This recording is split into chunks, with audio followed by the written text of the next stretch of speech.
Hello students, welcome back. आज की class में हम लोग चैप्टर 6 करेंगे, rules of debit and credit. Rules of debit and credit बहुत ही ज्यादा इंपॉर्टेंट चैप्टर है, क्योंकि इस चैप्टर में हमारी अकाउंट्स की सारी जो बेस है वो बन जाएगी। हमने जो जर्नल एंट्रीज का चैप्टर आएगा उसकी बेस इसी चैप्टर में है। अगर आपने ये चैप्टर ढंग से समझ लिया तो आपका जर्नल जो है बहुत ज्यादा आसान हो जाएगा। ठीक है, तो आइए स्टार्ट करते हैं चैप्टर। इस चैप्टर में दो क्लासिफिकेशन है rules of debit and credit की। फर्स्ट इज ट्रेडिशनल क्लासिफिकेशन, जो कि हम आज की क्लास में करेंगे, और नेक्स्ट क्लास में हम करेंगे modern classification. First things first, traditional classification. Traditional classification में हम अकाउंट्स को दो कैटेगरीज में बाइफरकेट करते हैं, personal account, impersonal account. Personal account again तीन कैटेगरी होती है, natural persons, artificial persons and representative personal account. तीनों क्या होते हैं? सबसे पहले नेचुरल पर्सन। नेचुरल पर्सन मतलब जीते जागते आदमी, राम, श्याम, गीता, सीता, रमन, विक्रम, कोई भी नाम। आर्टिफिशियल पर्सन, आर्टिफिशियल पर्सन ये ऑर्गेनाइजेशंस के नाम होते हैं। जैसे हमारे ट्यूशन सेंटर का नाम है Simran study circle, Reliance Industries, Tata Motors. ये क्या है? आर्टिफिशियल पर्सन है कि इस नाम का कोई बंदा नहीं है। सिमरन किसी का नाम हो सकता है, लेकिन सिमरन स्टडी सर्कल तो किसी बंदे का नाम नहीं हो सकता ना, तो इसलिए ये हो गए आर्टिफिशियल पर्संस। फिर आगे representative persons. Representative personal accounts में क्या आ जाएगा? जब हम एक्सपेंसेस या रिवेन्यू के साथ कुछ प्रीफिक्स या सफिक्स वर्ड्स लगा देते हैं तो वो बन जाते हैं रिप्रेजेंटेटिव पर्सनल अकाउंट। वो चार क्या होते हैं? Prepaid, outstanding, accrued, pre received. जैसे रेंट है एक्सपेंस, लेकिन अगर हम उसकी जगह प्रीपेड रेंट या अक्रूड रेंट लिख देते हैं तो वो रिप्रेजेंटेटिव पर्सनल अकाउंट की कैटेगरी में आ जाएगा। सिमिलरली इंटरेस्ट पेड एक्सपेंस है, इंटरेस्ट रिसीव्ड रेवेन्यू है, लेकिन अगर हम आउटस्टैंडिंग इंटरेस्ट लिख देते हैं, वही प्रीफिक्स या सफिक्स आ गया, तो वो बन जाएगा रिप्रेजेंटेटिव पर्सनल अकाउंट की कैटेगरी में आ जाएगा। अब जो पर्सनल अकाउंट है इसमें क्या रूल चलता है? Debit the receiver, credit the giver. Organization के हिसाब से जो बंदा रिसीव कर रहा है वो डेबिट हो जाएगा, और जो बंदा दे रहा है गिवर, क्रेडिट हो जाएगा। फिर आ जाता है हमारा इम्पर्सनल अकाउंट। इम्पर्सनल अकाउंट में दो कैटेगरीज हैं, real account, nominal account. Real account में सारे के सारे एसेट्स, बेशक वो टेंजिबल हो बेशक वो इनटेंजिबल हो, वो इस कैटेगरी में आ जाते हैं। अब सिवाय दो तरह के अकाउंट्स, सिर्फ दो एसेट ऐसे हैं जो रियल अकाउंट में नहीं आते, जो कि हैं बैंक अकाउंट एंड डेटर्स। क्योंकि बैंक अकाउंट किसी बंदे के नाम पे होगा, किसी आदमी औरत के नाम पे होगा, डेटर का भी कोई नाम होगा, तो ये रियल अकाउंट में बैंक और डेटर नहीं आते, क्योंकि बैंक और डेटर आते हैं पर्सनल अकाउंट में। ठीक है जी। रियल अकाउंट का रूल है debit what comes in, credit what goes out. Business में जो आ रहा है वो डेबिट, बिजनेस से जो जा रहा है वो क्रेडिट। तीसरी कैटेगरी आ जाती है नॉमिनल अकाउंट की। इसमें आ जाते हैं हमारे सारे एक्सपेंसेस, लॉसेस, रिवेन्यू और इनकम, गेन्स। तो इसका रूल क्या है? Debit all losses and expenses, credit all income and gains. Clear है? ध्यान रहेगा। ठीक है, आइए आगे इसे कंटिन्यू करते हैं। आप पहले ये कॉपी कर लीजिए।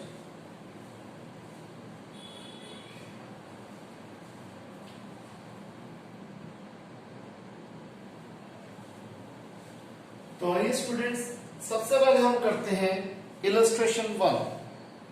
इलस्ट्रेशन 1 में हमसे कहता है कि classify the following accounts into personal, real and nominal. हमें बताना है कि ये कैटेगरी किस को बिलोंग करती है, ये पर्सनल अकाउंट है, रियल अकाउंट है या नॉमिनल अकाउंट है। कैश हमें पता है एसेट है, तो ये होगा रियल अकाउंट। बैंक अकाउंट किसी बंदे के नाम पे होता है, तो ये हो गया पर्सनल अकाउंट। अभी हमने डिस्कस किया था कि जहां पर भी नाम आ जाएंगे, जीते जागते इंसानों के नाम, ऑर्गेनाइजेशन के नाम, या फिर एक्सपेंस या रिवेन्यू के साथ प्रीफिक्स और सफिक्स, वो होते हैं पर्सनल। सारे assets other than bank and debtor होंगे रियल, और एक्सपेंसेस और रिवेन्यू वो होंगे नॉमिनल। आउटस्टैंडिंग सैलरीज, सैलरीज के साथ आउटस्टैंडिंग आ गया, तो ये भी हो गया पर्सनल अकाउंट। सेल्स रिवेन्यू है, नॉमिनल अकाउंट। अक्रूड इंटरेस्ट, वही इंटरेस्ट के साथ अक्रूड आ गया, तो ये भी हो गया personal account. Lease hold property asset है, रियल अकाउंट। ड्राइंग्स ये प्रोपराइटर करता है, ठीक है जी, कोई एक पर्टिकुलर बंदा करता है, तो ये हो गया पर्सनल अकाउंट। डिस्काउंट रिसीव्ड हमारे लिए गेन है, nominal account. Bad debts return of हमारा नुकसान है, तो ये भी हो जाएगा नॉमिनल अकाउंट। परचेसेस हमारा एक्सपेंस है, nominal account. Bad debts recovered फायदा है, nominal account. Plant and machinery asset है, real account. Capital again proprietor की होगी, personal account. Interest paid expense है, nominal account. Bank overdraft again bank account एक particular बंदे के नाम पे होगा, personal account. Prepaid rent, rent के साथ प्रीपेड आ गया, अगेन ये बन गया personal account. Carriage inward expense है, नॉमिनल अकाउंट। ध्यान रखना जो प्रीफिक्स और सफिक्स है सिर्फ 4 होते हैं, prepaid, pre received, outstanding, accrued. ये 2 वर्ड्स में इसमें प्रीफिक्स सफिक्स में कंफ्यूज ना हो जाना। फिर गुडविल एसेट है, रियल अकाउंट। क्लियर है स्टूडेंट्स, इसे कॉपी कीजिए।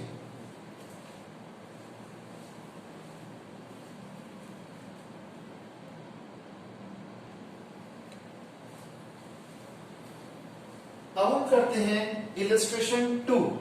इलस्ट्रेशन 2 में हमें कह रहा है कि बताइए कि ये पर्सनल अकाउंट है, रियल अकाउंट है, नॉमिनल अकाउंट है। फिर बताना है कि इसमें डेबिट होगा या क्रेडिट होगा। देखिए रेंट रिसीव्ड, रेंट हमें मिला है, इनकम है, तो ये हो गया नॉमिनल अकाउंट। नॉमिनल अकाउंट में क्या होता था, debit all losses and expenses, credit all income and gains.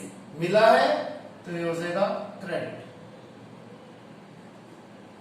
Machinery purchase, machinery asset है, एसेट होता है रियल अकाउंट। रियल अकाउंट का रूल क्या होता था, debit what comes in, credit what goes out. Machinery purchase करी है, बिजनेस में मशीनरी आ रही है, कम्स इन डेबिट। मैं एक बार आपको दोबारा रूल्स याद करवा देता हूं। रियल का था debit what comes in,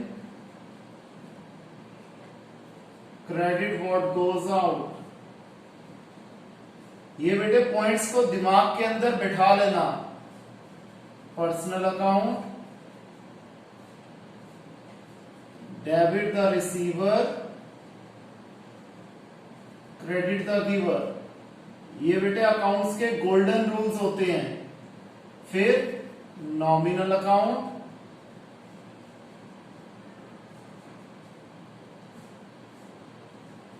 Debit all losses and expenses.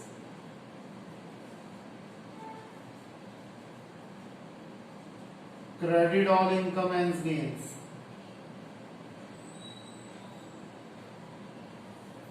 देखिए कंटिन्यू करते हैं.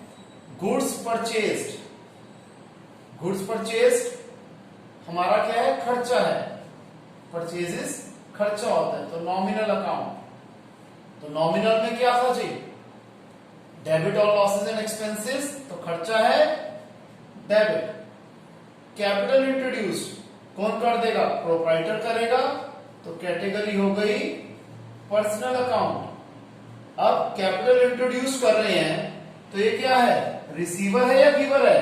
ये कैपिटल दे रहा है प्रोप्राइटर, तो क्रेडिट द गिवर. अगर ये ड्रॉइंग्स कर रहा होता तो रिसीवर होता पैसे का. रेंट पेड एक्सपेंस है, नॉमिनल अकाउंट. और हमें पता है एक्सपेंसेस को हम क्या करते हैं? डेबिट. इंटरेस्ट रिसीव्ड हमारे को इनकम मिली है, इनकम अगेन नॉमिनल अकाउंट. और जो इनकम होती है वो होती है credit. Building sold, building asset है, रियल अकाउंट. अब क्या हो रहा है बेटे? व्हाट गोज आउट, जब हम बिल्डिंग बेच रहे हैं तो ये बिजनेस से जा रही है, क्रेडिट. डिस्काउंट अलाउड एक्सपेंस है, लॉस है, किसमें आएगा? ये नॉमिनल अकाउंट में, और ये होगा डेबिट. गुड्स सोल्ड रिवेन्यू है, नॉमिनल अकाउंट और क्रेडिट. क्योंकि सारे incomes, gains, loss, expense nominal में आते हैं. क्लियर है स्टूडेंट्स? एक चीज ध्यान रखिएगा, अगर किसी को कोई भी डाउट है तो लाइव क्लास में हम डाउट्स को क्लियर करेंगे. इसे कॉपी कीजिए.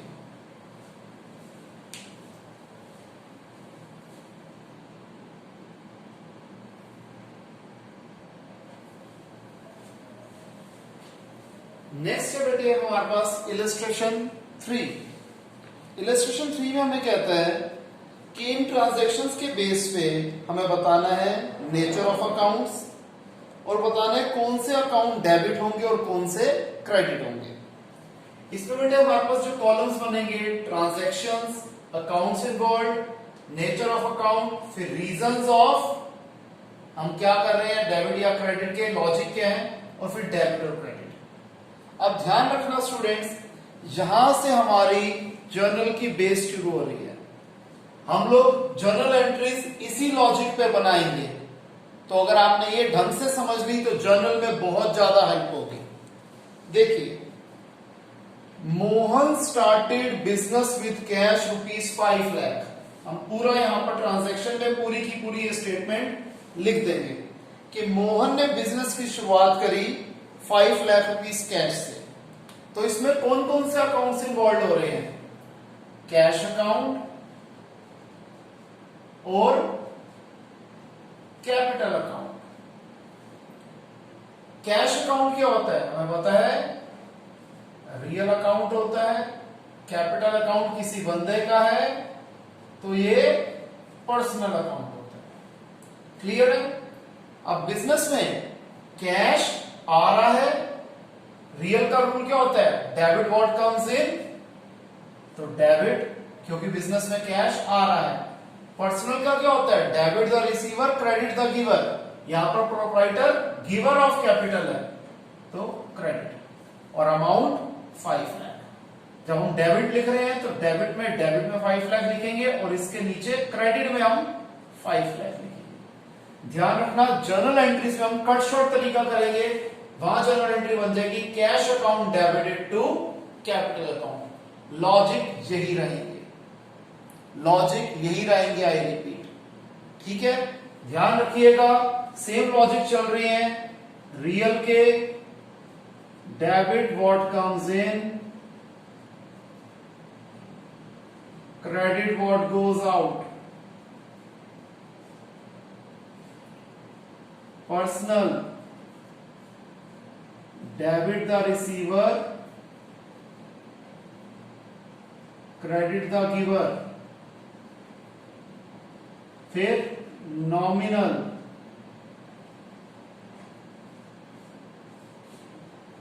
Debit all losses and expenses,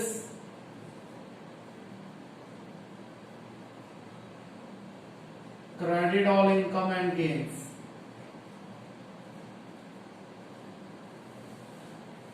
अब परचेस्ड गुड्स फॉर कैश, हमने गुड्स खरीदे कैश पे। कौन कौन से अकाउंट्स इन्वॉल्व हो रहे हैं इसमें? परचेजेस अकाउंट और कैश अकाउंट। परचेजेस किस कैटेगरी में आता है हमें पता है? Nominal account. और कैश होता है रियल अकाउंट। जब हम परचेज कर रहे हैं नॉमिनल तो ये एक्सपेंस है, डेबिट का रूल लगेगा और डेबिट में आ जाएगी 1 लाख रुपीस की फिगर। कैश, जब हम गुड्स खरीद रहे हैं तो कैश जा रहा है, रियल में व्हाट गोज आउट तो क्रेडिट, और फिर क्रेडिट में आ जाएगा 1 लाख की figure. Clear? Sold goods for cash, हमने गुड्स बेचे 1.5 लाख रुपए के। कौन कौन से अकाउंट इन्वॉल्व हो रहे हैं? Cash account, sales account. Cash हमें पता है क्या होता है? रियल अकाउंट, और सेल्स है हमारा नॉमिनल अकाउंट। अब यहां पर क्या हो रहा है? सामान बेच रहे हैं तो कैश आ रहा है, डेबिट व्हाट कम्स इन, तो डेबिट में आ जाएगा 1,50,000। और सेल्स क्या है हमारा? इनकम है, गेन है, ये क्रेडिट हो जाएगा 1,50,000। क्लियर है स्टूडेंट्स? इसे कॉपी कीजिए।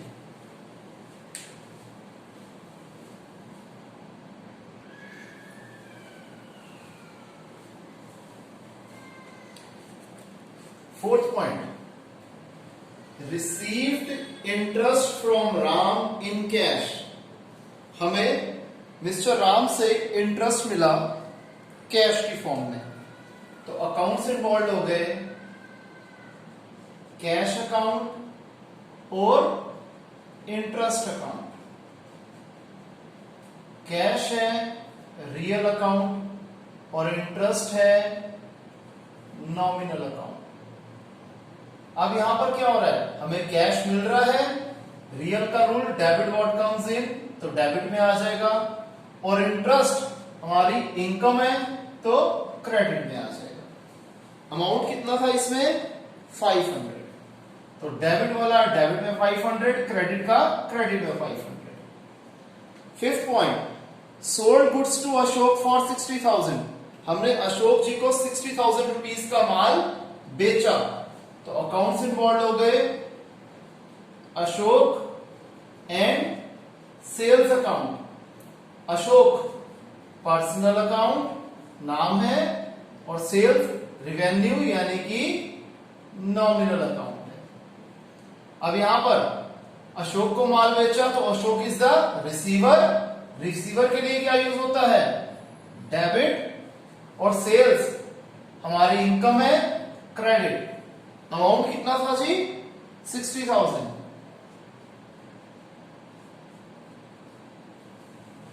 Sixth point, purchased furniture for cash. हमने फर्नीचर खरीदा 50,000 रुपीस कैश पे, तो अकाउंट्स इन्वॉल्व हो गए, furniture account and cash account. Furniture asset है, रियल अकाउंट, कैश भी एसेट है, रियल अकाउंट।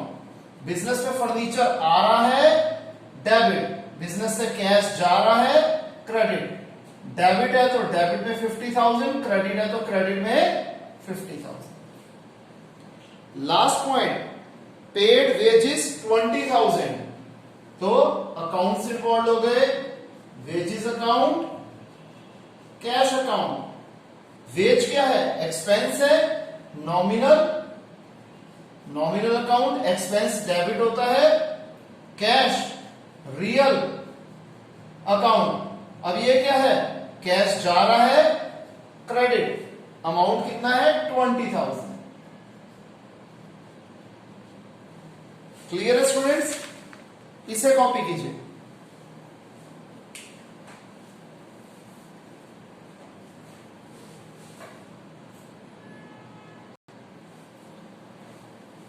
स्टूडेंट्स यहां पर एक छोटा सी गलती हो गई कि मैंने यहां पर रीजन के कॉलम में डेबिट और क्रेडिट लिख दिया, और डेबिट और क्रेडिट का आपको रीजन मैंने वैसे बता दिया, जबकि यहां पर वही रीजन जो मैंने आपको बताया था वो लिखना था। तो मैं इसको थोड़ा सा यहां पर मॉडिफिकेशन कर रहा हूं, और जो रीजन आपको वैसे मैंने ओरली बताए थे वो लिख देता हूं।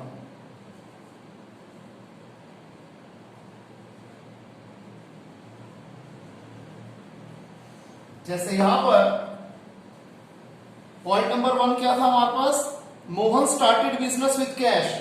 तो बिजनेस में कैश आ रहा है, कम्स इन, तब हमने डेबिट करा। और प्रोप्राइटर नाम क्या था, मोहन, तो मोहन इज द गिवर। तो हमें ये लॉजिक लिखना था। सेकंड पॉइंट में था परचेज गुड्स फॉर कैश।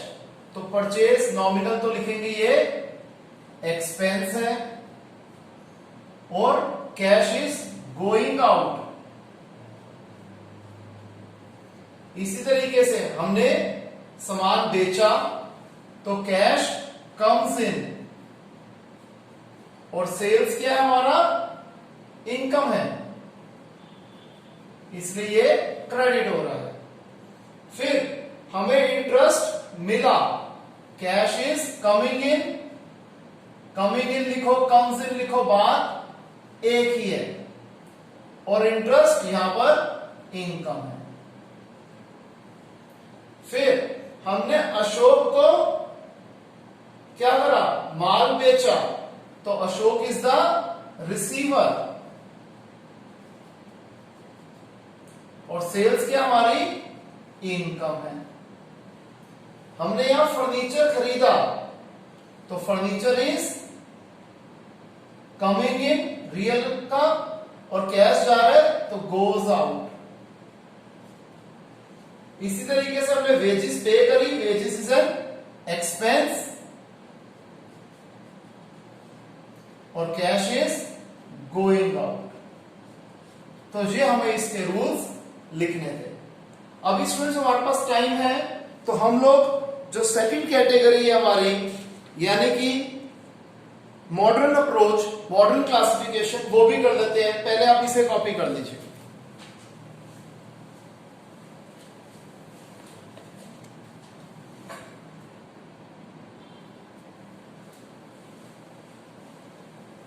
तो अब हम आ जाते हैं मॉडर्न क्लासिफिकेशन ऑफ अकाउंट्स में। मॉडर्न क्लासिफिकेशन ऑफ अकाउंट्स में हमारे पास जो कैटेगरी है वो है assets, expenses, liability, revenue and capital. ये 5 कैटेगरीज है, 5 हेड्स हैं। एसेट्स और एक्सपेंस के सेम रूल्स हैं। इन दोनों का ही इंक्रीज होगा डेबिट, और इन दोनों का डिक्रीज होगा क्रेडिट।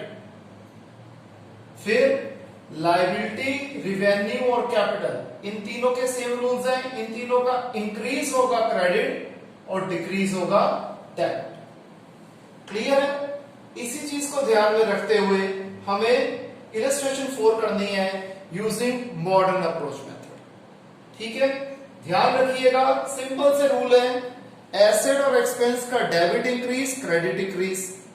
आई रिपीट, एसेट और एक्सपेंस का डेबिट इंक्रीज और क्रेडिट डिक्रीज, और बाकी 3 चीजें जो रह गई, कैपिटल, रिवेन्यू और लायबिलिटी, इन तीनों का इंक्रीज क्रेडिट और डिक्रीज डेबिट। ठीक है जी, तो आइए इलस्ट्रेशन 4 करते हैं। बिल्डिंग्स, नॉर्मल बिल्डिंग की बात करें तो परचेज सोल्ड की बात नहीं करें, तो हम इसको क्या मानेंगे, इंक्रीज ही मानेंगे।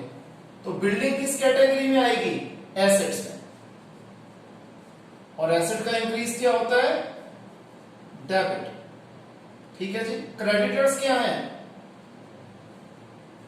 लायबिलिटी, और लायबिलिटी का इंक्रीज क्रेडिट।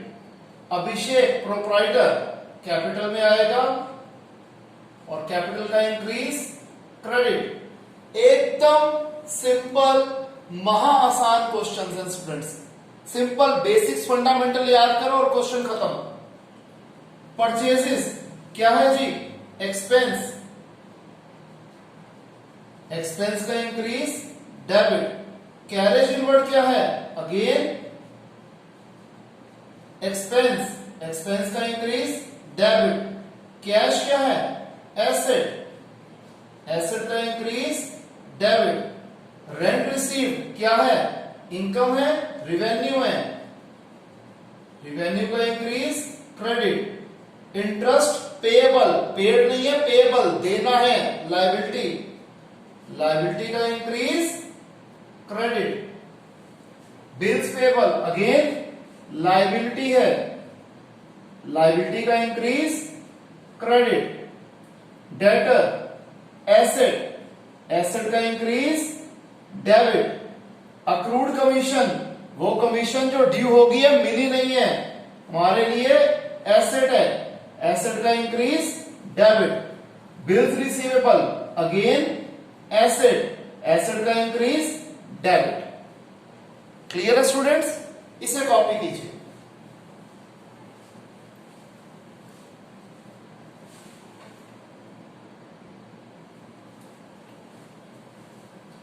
तो नेक्स्ट है स्टूडेंट्स हमारे पास इलस्ट्रेशन 5। इलस्ट्रेशन 5 में हमें क्या करना है कि वही हमें स्टेटमेंट्स दे रखी हैं। हमें सबसे पहले nature of accounts, accounts involve और मॉडर्न बेसिस के हिसाब से किसे डेबिट किया जाएगा और क्रेडिट विद रीजन बताना है। सबसे पहला पॉइंट है Dinesh started business with cash. Dinesh ने बिजनेस की शुरुआत करी 5 लाख रुपीस कैश से। तो अकाउंट्स इन्वॉल्व हो गए, कैश अकाउंट और capital account. Nature of account क्या है? कैश है, एसेट और कैपिटल तो कैपिटल की कैटेगरी में ही आता है। हाउ इफेक्टिव, इंक्रीज है या डिक्रीज है? बिजनेस में कैश आ रहा है तो कैश भी इंक्रीज हो रहा है और कैपिटल भी इंक्रीज हो रहा है। हमने अकाउंटिंग इक्वेशन में ये चीजें की हुई हैं। एसेट का इंक्रीज डेबिट, कैपिटल का इंक्रीज क्रेडिट, ऐसे ही करना है। अमाउंट कितना है? 5 lakh. Next point, borrowed from Naresh. हमने नरेश से बोरो करे पैसे, तो अकाउंट्स इन्वॉल्व हो गए, कैश अकाउंट और नरेश लोन अकाउंट। ठीक है जी। कैश क्या है? एसेट है और हमने किसी से लोन लिया, वो हमारी लायबिलिटी है। अब हमने कैश लिया तो कैश इंक्रीज हो रहा है, लोन लिया लायबिलिटी भी इंक्रीज हो रही है। ठीक है जी। एसेट का इंक्रीज डेबिट, लायबिलिटी का इंक्रीज क्रेडिट। क्लियर है स्टूडेंट्स?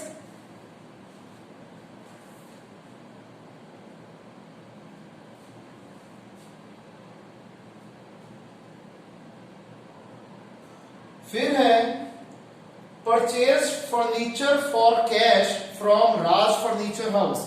राज फर्नीचर हाउस से हमने कैश देके फर्नीचर खरीदा, तो अकाउंट से इन्वॉल्व हो गए, furniture account and cash account. Furniture भी हमारा एसेट है, कैश भी हमारा एसेट है। अब जब हम फर्नीचर खरीद रहे हैं बिजनेस में, फर्नीचर इंक्रीज हो रहा है और कैश जा रहा है तो कैश डिक्रीज हो रहा है। एसेट का इंक्रीज डेबिट, एसेट का डिक्रीज क्रेडिट। अमाउंट कितना है जी इसमें? 20,000।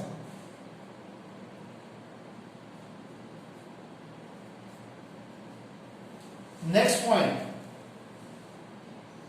Purchase furniture from Delhi safe. हमने दिल्ली सेफ से 40,000 रुपीज का फर्नीचर खरीदा। अब सिर्फ नाम आया, यानी कि हमने उधार पे खरीदा है, तो अकाउंट्स इन्वॉल्व हो गए, फर्नीचर अकाउंट और Delhi safe account. Furniture asset है और इनसे हमने उधार पे खरीदा, तो ये लायबिलिटी है। फर्नीचर इंक्रीज हो रहा है और हमारी लायबिलिटी भी इंक्रीज हो रही है। एसेट का इंक्रीज डेबिट, लायबिलिटी का increase credit. Fifth point, purchase goods for cash 15,000, हमने 15,000 रुपए के गुड्स कैश में खरीदे। अकाउंट्स इन्वॉल्व है, परचेजेस अकाउंट और cash account. Purchase is an expense and cash is an asset. ध्यान रखना, यूजुअली 10 में से 8 बार, 10 में से 9 बार जितने भी एक्सपेंस या रिवेन्यू होते हैं हमेशा ये इंक्रीज ही माने जाते हैं। तो परचेज एक्सपेंस इंक्रीज हो रहा है, और हमने ये सामान जो है कैश पे खरीदे तो कैश डिक्रीज हो रहा है। एक्सपेंस का इंक्रीज डेबिट और कैश का डिक्रीज क्रेडिट। अमाउंट कितना है जी? 15,000।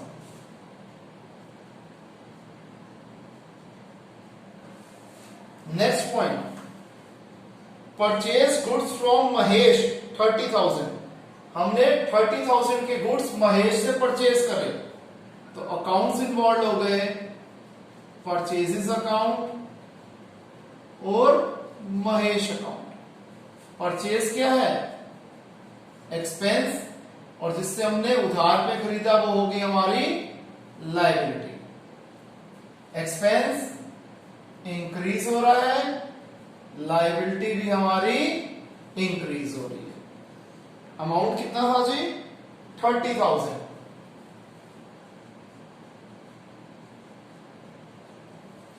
Next point, sold goods for cash to Karim.